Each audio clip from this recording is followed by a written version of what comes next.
أعوذ بالله من الشيطان الرجيم بسم الله الرحمن الرحيم لقد تاب الله على النبي والمهاجرين والأنصار الذين اتبعوا في ساعة الأسرة من بعد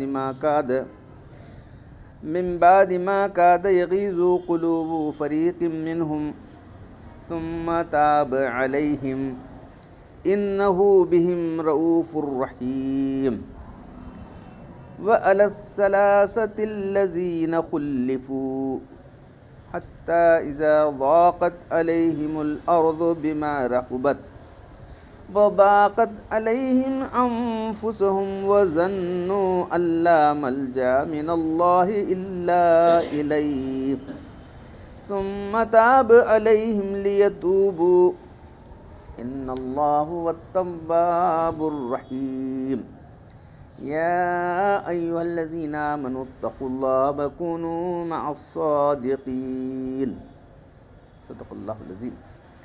اللہ تعالیٰ پیغمبر صلی اللہ علیہ وسلم کے اللہ تعالیٰ نے پیغمبر صلی اللہ علیہ وسلم کے حال پر توجہ فرمائی اور آپ کو نبوت اور امامت، جہاد اور تمام خوبیاں عطا فرمائیں، سمجھا؟ اور مہاجرین انصار کے حال پر بھی توجہ فرمائی کہ ان کو جہاد کی مشقت میں ثابت قدم رکھا، اللہ تعالیٰ نے ثابت قدم رکھا۔ یہ اللہ کی مہربانی، جنہوں نے تنگی کے وقت پیغمبر کا ساتھ دیا، بعد اس کے کہ ان میں سے ایک گروہ کے دلوں کے اندر جو ہے تھوڑا تزلزل ہو رہا، جہاد میں جانے سے ہمت کو ہارنے تھے، پھر اللہ نے ان کے حال پر توجہ فرمائی، ان کو سنبھال لیا اور آخر اللہ کے ساتھ ہو کر جہاد کو چلے گئے۔ بلا شبہ اللہ ان سب لوگوں پر بہت ہی مہربان اور شفقت کرنے والا ہے کہ اپنی مہربانی سے ہر ایک کے حال پر توجہ فرماتا ہے۔ اب اس کے بعد ان تین اشخاص کے حال پر جن کا معاملہ ملتوی یعنی پینڈنگ میں رکھا گیا تھا، یہاں تک کہ ان کی پریشانی اس نوبت پر پہنچی کہ زمین پوری وسعت کے باوجود ان پر تنگ ہو گئی، خود اپنی جانوں سے تنگ آ گئے، انہیں سمجھ لیا کہ اللہ کی طرف سے کہیں پناہ نہیں مل سکتی سوائے اس کے کہ اللہ کی رجوع کرو۔ اس وقت وہ خاص توجہ کے قابل ہوئے، پھر اللہ نے ان کے حال پر توجہ فرمائی تاکہ آئندہ بھی ایسے مصیبت کے موقع پر اللہ کی رجوع کرتے رہیں۔ بے شک اللہ تعالیٰ بہت توجہ فرمانے والے، بہت رحم کرنے والے ہیں۔ تو یہاں بات ختم ہوئی، اور دوسری بات سب کا خلاصہ، اے ایمان والو اللہ سے ڈرو اور سچے لوگوں کے ساتھ ہمیشہ رہو۔ جو مخلص لوگ ہیں، جو صادقین ہیں، تم ان کی کمپنی میں رہا کرو، اور ٹیمپرری نہیں، ہمیشہ کے لیے۔ جو نیت میں، اپنے قول میں، اپنے عمل میں سچے ہیں، تم ان کے ساتھ رہو۔ تو کل آپ کے سامنے بات آئی تھی کہ جو ہے 3 صحابہ جو بدر میں شریک تھے، دوسرے غزوات میں شریک تھے، بہت اونچے درجے کے صحابہ تھے وہ، تو جنگ تبوک پہ جاتے وقت بولے 30,000 لوگ جانے، کیا میں نہیں کہ چلتا ہے، تیوار گئی تو میں ایسا تو میں لے کے ذرا سستی کاہلی کیوں، جھوٹے بہانے نہیں بنائے، جھوٹے بہانے بنائے نہیں، منافقین جھوٹے بہانے بنائے تھے، انہوں نے جھوٹے بہانے نہیں بنائے۔ کیا نہیں ہے، اب اللہ کے لوگ آنے کے بعد جو ہے مسجد میں بیٹھتے تھے، سب لوگ جو آ کے ملتے تھے مقامی لوگ، اس کے بعد حضرت فاطمہ کے بکر جاتے تھے، پھر ازواج میں چلے جاتے لگے، جا کے بیٹھتے ہی وہ منافقین جھوٹے بہانے کرنے لگے، نہیں ہے اس والے، اچھا بھائی جاؤ کیا کرتے ہیں، چھوڑ دیا ان کو۔ اب رہے یہ جو 3 آدمی تھے، تو بولے کہ ہمارا کیا عذر نہیں تھا، ہمیں سستی کاہلی سے نہیں آئے، کہ بولے 7 آدمی تھے جنہوں نے ستونوں سے اپنے آپ کو باندھ لیا تھا، تو اللہ تعالیٰ کی طرف سے ان کی توبہ قبول بھی، ان کو چھوڑ دیا، اللہ کے جا کے کھولے ان کو، ان کی توبہ قبول ہو گئی۔ ابھی 3 آدمی بولے ہمارا کیا عذر نہیں تھا، ہمیں سستی کاہلی سے نہیں ہے۔ دیکھو سچائی کا کیا آج تک پڑھا جا رہا ہے ان کے نام سے قرآن۔ اور 3 آدمی جن کا معاملہ پینڈنگ میں رکھا گیا تھا، تو ان میں جو ہے ایک جو ہے کعب بن مالک تھے، مرارہ بن ربی تھے، اور تیسرے جو ہے ہلال بن امیہ تھے۔ تو اب جو ہے حدیث کی کتابوں کے اندر کعب بن مالک بہت بڑے شاعر تھے، اچھی طرح سے وہ بیان کر سکتے، اپنا واقعہ انہوں نے بیان کیا ہے۔ تو یہ جو واقعہ بیان کیا ہے آج 1500 سال ہو گئے، ادب کا ایک شاہکار ہے وہ جو بیان کیا انہوں نے، جس انداز سے انہیں بیان کیا، زبان پر قدرت تھی، اور اپنے حالات، اپنے دلی حالات کیسا بیان، ذرا سنو ترجمہ ہی سنے تو یہ ہوتا ہے، تو عربی میں کیا ہوں گا وہ، ندوہ کی جو ٹیکسٹ بک ہے اس کے اندر ہے، یہ پورا ان کا عربی میں. اب لکھ رہا ہوں, جتنے غزوات تھے میں نے سب شرکت کی سوائے غزوہ تبوک کے.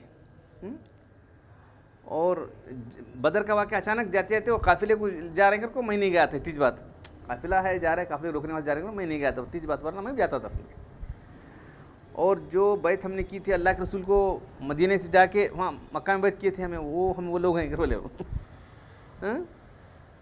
اب لکھ رہا ہوں, میرا واقعہ غزوہ بدر کے میں غیر حاضری کا یہ ہے, میں کسی وقت بھی اس وقت سے زیادہ خوشحال نہ تھا. اب جتنا میری خوشحالی تھی اتنا کبھی خوشحال نہیں تھا میں.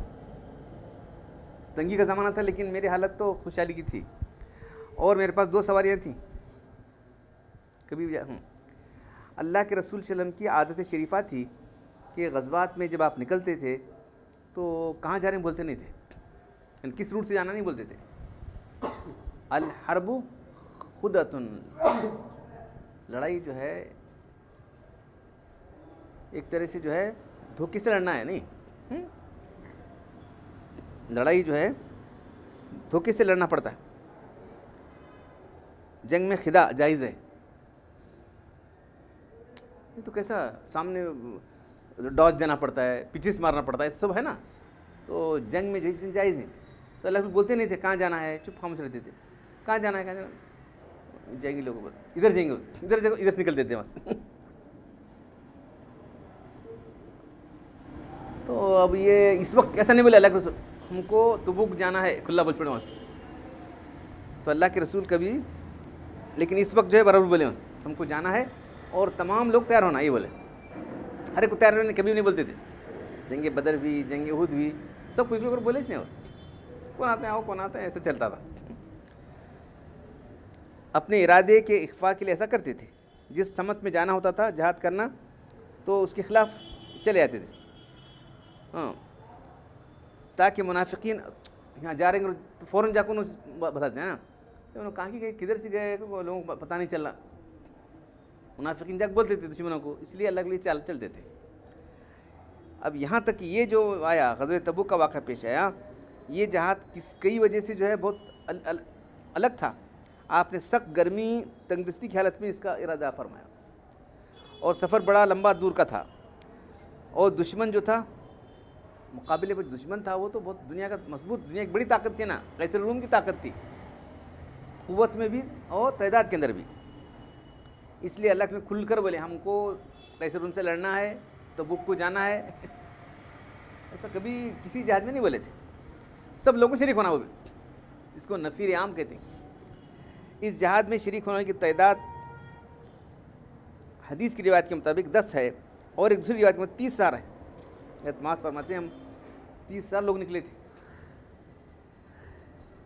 اور وہ اتنے نکلیں گے تو کہاں فہرست تیار کرتے ہیں وہاں سے. جنگ بدر کے لوگ جانے والے کی فہرست ہے, دیکھو ابھی بھی حدیث میں 313 کے نام ہیں بدری صحابہ کے. تو یہاں جو ہے وہ نہیں تھا. اس لیے جو لوگ جہاد میں نہیں جانا چاہتے تھے ان کو یہ موقع مل گیا. نہیں گئے کیا چلتا لوگ, کیا کتنے لوگ جا رہے ہیں, کیا 1-2 آدمی نہیں گئے کیسے. اور دوسری بات یہ کہ کھجوریں پک نہیں گئی تھیں ابھی چھوڑ کر, تو کیا ادھر سب فصلوں کو دیکھنے والا کون ہے یہ. اور اس کے بعد جو ہے باغات والے اسی مشغول تھے.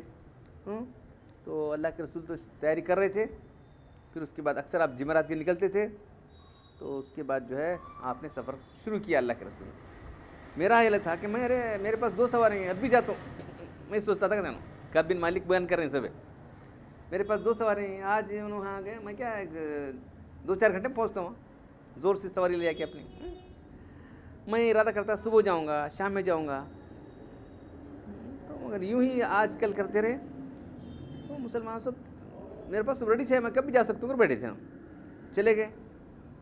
تو اللہ کے رسول تشریف لے جانے کے بعد جب میں مدینے میں جا کر دیکھا سب منافقہ چاہیے. ہمارے پڑے یہ کیا بھائی اللہ ایسا ہونا میرا, یا تو معذور ہیں جو نفاق میں ڈوبے ہوئے ہیں, یا تو معذور ہیں. اور اس کے بعد جو ہے اللہ کے رسول کو خیال نہیں تھا. جب تبوک پہنچے تو پوچھے کہ مالک کہاں ہے, مجھے کعب بن مالک کہاں ہے پوچھے. تو بنو سلمہ کے آدمی اللہ کے رسول اس کا عمدہ لباس, اس کی جو ہے باغ, اس کو روک دیے وہاں. تو یہ نہیں سمجھ بولو ایسا نہیں ہونے کرو, ڈیپینڈ کرے ان کا. تو یا اللہ کے رسول اس میں بھلائی سے ہم کچھ نہیں دیکھے. بولے اچھا جانے دو, خاموش ہو گئے. تو اس کے بعد یہ تو سب وہاں ہوا, اللہ کے رسول آ گئے. جب اللہ کے رسول تشریف لائے تو مجھے بڑی فکر ہوئی کہ میں کیا بولوں, کیا عذر تیار کروں جس سے میں اللہ کے رسول کی ناراضی سے بچوں. یہ ہونا نہ, اللہ کے رسول سے ناراض ہو کے معلوم ہوا. ایسی باتیں پیش کر دیتا میں جس کے ذریعے سے اللہ کے رسول ناراضی سے نکل سکتا تھا اور اپنے دوستوں سے مدد بھی لے سکتا تھا.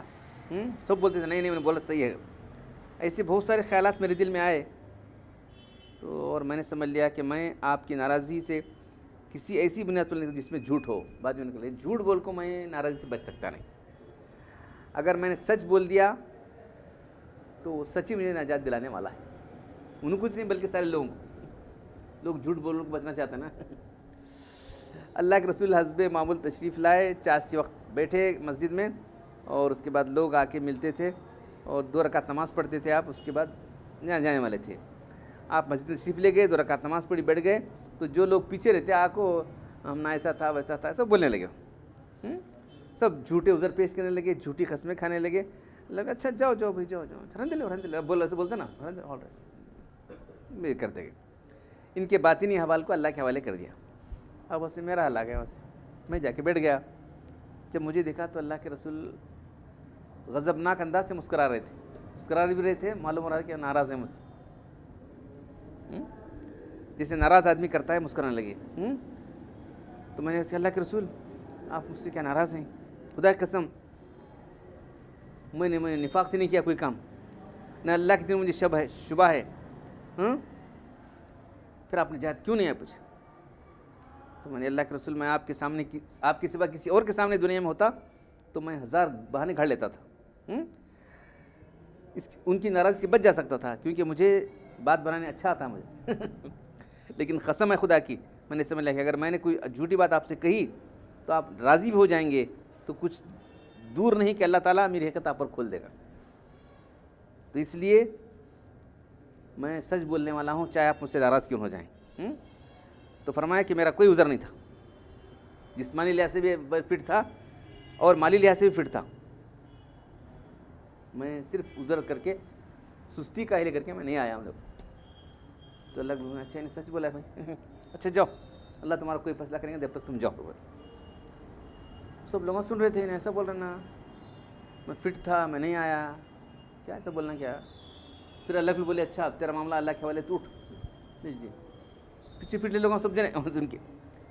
تو میں اٹھ کے چلا تو بنو سلمہ کے کچھ لوگ میرے پیچھے لگے, ارے تو کیا اتنا اچھا ابھی تک کوئی غلطی نہیں کرا ہے, چپ کیا کہ بولنے کہتی بہانہ بولنے ہیں تجھے اتنا نہیں ہے کیا. تو پیٹ لگے, کوئی عذر پیش کرو. اتنے لوگوں بول رہے نا عذر, ہم نے ایسا تھا ویسا, تو کیا عذر بولو ہو گیا تھا وہ تو سچ بولنے کی کیا ضرورت تھی تجھے, گھر کو پیٹ لگے. تو اللہ کے تو بولے اللہ تم نے معاف کرے گا, تو بولتے تھے ہو گیا, قصہ ختم ہوتا تھا. بار بار مجھے ملامت کرنے لگے, کیا بھائی اتنا ملامت کر رہے ہیں, جا کو میں اور کیا بولوں کر کو. بعد میں پھر چلنا نہیں, اور ایک گناہ کا 2 گناہ نہیں کروں, جھوٹ بولنا اور یہ کرنا نہ کو. میں جو بولا ہوں سچ رہتا کہ نہیں, ایک گناہ تو پیچھے رہ گیا, یہ جھوٹ بولنے گناہ نہیں کرتا میں. پھر بولے میں ایسا بولوں سچے ایسا کون سی اور بھی ہیں کیا. ہاں بولے نہیں اور 2 آدمی ہیں. وہی مرارہ بن ربیع, ہلال بن, ارے جان چھوڑو, 2 میرے ساتھی ہیں 2 کر متا کیا. مرارہ کے تخلف کا سبب یہ تھا کہ ان کا باغ تھا اور باغ کے پھل پک رہے تھے, اور تمام حصوں میں جہاد دیا تھا انہوں نے بھی یہ سوچا کہ میں سب گیا ہوں, ایک بار نہیں گیا کیا ہوتا ہے, ایسا سمجھ لیا. اگر اس سال نہ جاؤں تو کیا ہوگا.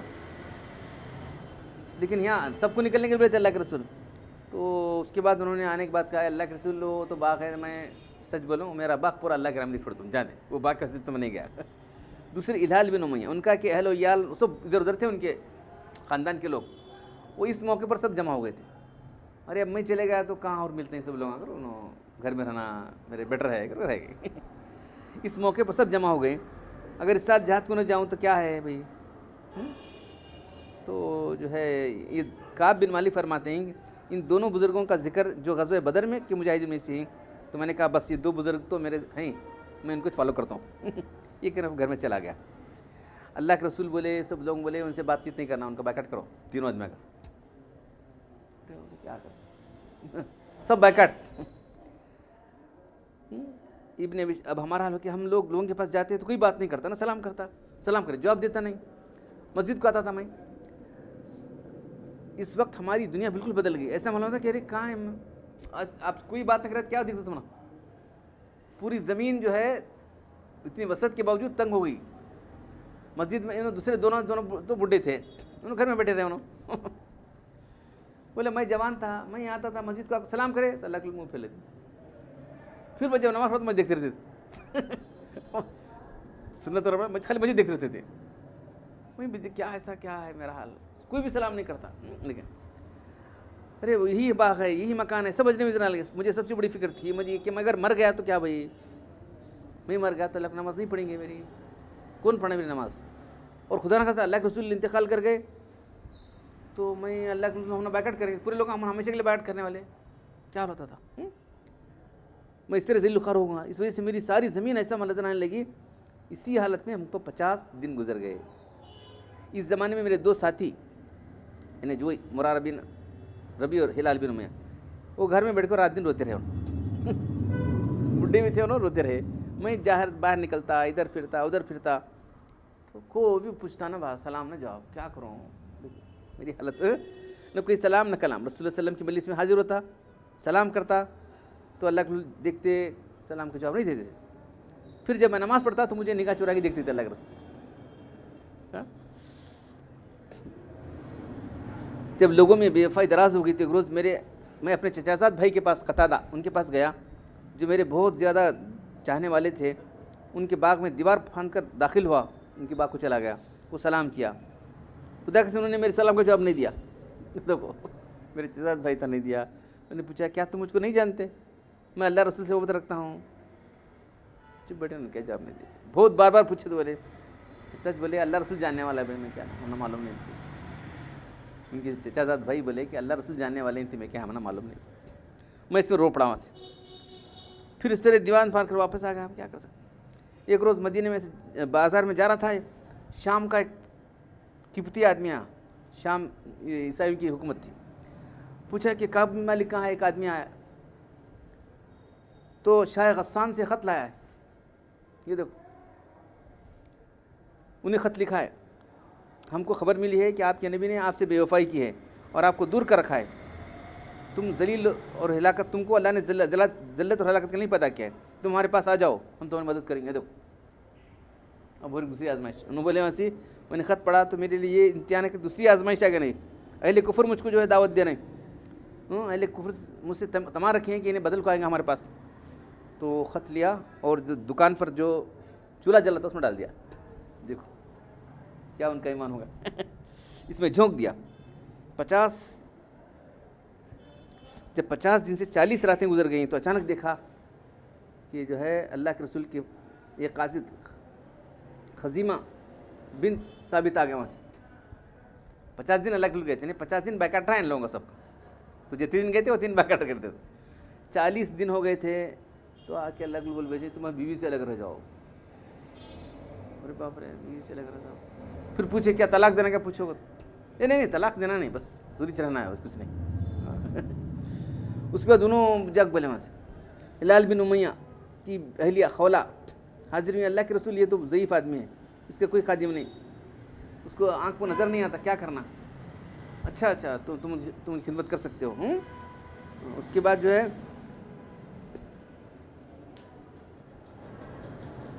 کعب بن مالک مجھے بھی بات متعلق مجھے تم بھی اللہ کے جا کے لو، تمہاری بیوی خدمت کریں دے کر. بول نہیں میں جوان آدمی ہوں، میں سب بہت پوچھ سکتا ہوں، پوچھنا اچھا دکھتا نہیں مجھے. جاؤ میرا میں کام کر لیتے میرے گھر بیٹھے. یہاں تک 50 راتیں گزر گئیں. تو مسند عبدالرزاق حدیث کی کتاب ہے، اس میں آتا ہے اس وقت ہماری توبہ اللہ کے رسول پر 1/3 رات گزرنے کے وقت نازل ہوئی آیتیں ہیں. ام سلمہ جو اس وقت حاضر تھی، انہوں نے عرض کیا اجازت ہو تو کعب بن مالک کو اس وقت خبر دی جائے. آپ نے فرمایا اب تو رات ہے، لوگوں کا ہجوم ہو جائے گا، رات کی مشکل ہو جائے گی. کعب بن مالک 50ویں رات کے بعد صبح کی نماز پڑھ کر میں چھت پر بیٹھا تھا، جس کا ذکر اللہ تعالیٰ نے قرآن میں کیا ہے کہ مجھ پر میری جان اور زمین باوجود اس کے تنگ ہو چکی. اچانک پہاڑ پر سے ایک چلانے میں نے ایک زور سے آواز کر رہا تھا کہ کعب مالک تجھے بشارت ہے. یہ آواز کرنے والے ابوبکر تھے جنہوں نے جبل صلا پر چڑھ کر آواز دی تھی یہ تیری توبہ اللہ نے قبول کی۔ اور اقبا کی روایت ہے کہ خوشخبری حضرت کعب کو سنانے والے 2 اور آدمی دوڑے آگے آ گئے، انہوں وہاں سے پکارے، 2 آدمی دوڑتے ہوئے آ گئے تھے۔ یہ دونوں بزرگ جو ہے حضرت ابوبکر صدیق اور فاروق تھے۔ کعب بن مالک فرماتے ہیں سن کر میں سجدے میں گر گیا اور انتہائی خوشی سے رونے لگا۔ اب مجھے معلوم ہوا کہ میرے لیے جو ہے کشادگی آ گئی ہے۔ رسول اللہ علیہ وسلم نے صبح کی نماز صحابہ کرام کے سامنے سب بیٹھے، ہم تینوں کو مبارکباد دی۔ سب لوگ دوڑ رہے ہیں مبارکباد دینے کے لیے، سب دوڑ رہے تھے میرے پیچھے۔ گھوڑے پر سوار آدمی میرے پاس پہنچا اور دوڑتے گھوڑے پہ سے آ گئے لوگ، تو پورے میرے اپنے جو کپڑے اچھے کپڑے لگا کے دے دیا، لے جاؤ تو تحفے میں دے دیا اس کو۔ کعب بن مالک کہتے ہیں میں نے اللہ کی حاضری کے لیے نکلا تو لوگ گروہ درگو مجھے مبارک دینے آ رہے تھے۔ کعب بن فرماتے ہیں کہ مسجد نبی میں داخل ہوا تو کہ اللہ کے رسول تشریف فرما ہیں اور جو ہے صحابہ کرام کا مجموعہ ہے۔ مجھے دیکھ کر سب سے پہلے طلحہ کھڑے ہو گئے اور میری طرف لپک کر مجھ سے مصافحہ کیا اور مبارکباد دی۔ میں ان کا احسان کبھی نہیں بھول سکتا۔ اللہ کے چہرہ خوشی سے چمک رہا تھا۔ آپ نے ایک آپ بشارت ہو تمہیں ایسے مبارک دن کی جو تمہاری زندگی میں پہلی مرتبہ سے دن آئے، اس سے بہتر دن نہیں تمہارا۔ میں نے اللہ کے رسول یہ حکم آپ کی طرف سے اللہ کی طرف سے؟ فرمایا نہیں، اللہ کی طرف سے حکم ہے، تو نے سچ بولا تھا، اللہ نے تیری سچائی ظاہر کر دی۔ تو بولے کہ اللہ کے رسول مجھے جو بھی مال ملا سب دو، سب مت دو، اپنے رکھ لو۔ دیکھو اسلام میں کتنا بیلنس ہے۔ میری توبہ ہے کہ سارا مال اللہ کے راہ میں نہیں سب دینے کی ضرورت نہیں ہے، آدھا مال دوں نہیں، اس سے کم کرو، 1/3 مال کی اجازت ہے۔ پھر فرمایا میں نے اللہ کے رسول سے عہد کیا کہ میں نے سچ بولنے کا عہد کیا، الحمدللہ آج تک میں کوئی جھوٹ کا زبان میری زبان پر نہیں آیا، اور مجھے امید ہے کہ اللہ تعالیٰ باقی زندگی میں مجھے مجھ سے جھوٹ سے محفوظ رکھیں گے۔ کعب بن مالک خدا کی قسم اسلام کے بعد اس سے بڑی نعمت مجھے کہیں نہیں ملی، کبھی نہیں ملی۔ رسول اللہ علیہ وسلم کے سامنے سچ بولا، جھوٹ سے پرہیز کیا۔ اگر میں جھوٹ بولتا تو میں بھی جیسے منافقین تھے، بس کیا چلے جاتا تھا، منافقین گروپ میں جاتا تھا میں۔ اس طرح ہلاکت جیسے دوسرے لوگ ہلاک ہو گئے۔ آگے اور فقہی مسائل لکھے یہ واقعے سے، تو اللہ تعالیٰ یہ واقعہ سنا کیا کریں کہ ایمان والو تم اللہ کا تقوی اختیار کرو اور سچے لوگوں کے ساتھ رہو۔ Be in company with truthful persons, جو سچے ہیں ان کے ساتھ رہو۔ سچا خالی زبان کا بھی سچا ہو، عمل کا سچا ہو، دل کا سچا ہو، اوپر میں کرتے رہے اندر نہیں رہتا تو ہر لحاظ سے سچا ہو۔ سچ جو ہے صدق، قول سے، عمل سے، فعل سے، ایکشن سے، ایموشن سے، ہر ایک میں سچا ہونا چاہیے۔ بہت دکھ رہا ہے، بہت خوشی، کیا خوشی نہیں ہوتی، ماں کا چپ ملا جیونے چپ کرا میں بولتا ہوں مزہ لے کیا ہو چپ، بہت خوشی صاحب سے مل گئی دل میں، ماں کا ملا چپ کیا لگا کر بولتا ہوں، تو ایسا نہیں ہونا چاہیے۔ تو جو ہے ہر لحاظ سے سچا ہو، سچوں کو ہی کل ھذا یوم ینفع الصادقین صدقہم اعلان ہوگا اللہ کی طرف سے قیامت کے دن۔ آج کا دن ہے کہ سچوں کو ان کی سچائی کام آئے گی، جنت میں جائیں۔ کیا ہے اللہ کی رضا اصلی جنت ہے ان کو۔ لوگ ذرا اپنا جائزہ لے کر دیکھیں کہاں تک سچے، قول میں، فعل میں، نیت کے اندر اور اپنے جذبات میں کتنے سچے ہیں، ذرا دیکھو۔ آگے فقہی مسائل کیا کیا نکلتے ہیں، یہ موقع مفتی تھے نا، اس لیے فقہی مسائل لکھیں۔ اللہ تعالیٰ قرآن پڑھنے اور عمل کرنے کی توفیق دے۔ الحمدللہ رب العالمین والصلاۃ والسلام علی رسول الکریم۔ ربنا آتنا فی الدنیا حسنۃ وفی الآخرۃ حسنۃ وقنا عذاب النار۔ ربنا ظلمنا انفسنا وان لم تغفر لنا وترحمنا لنكونن من الخاسرین۔ ان اللہ وملائکتہ یصلون علی النبی یا ایھا الذین آمنوا صلوا علیہ وسلموا تسلیما۔ سبحان ربک رب العزۃ عما یصفون وسلام علی المرسلین والحمد للہ۔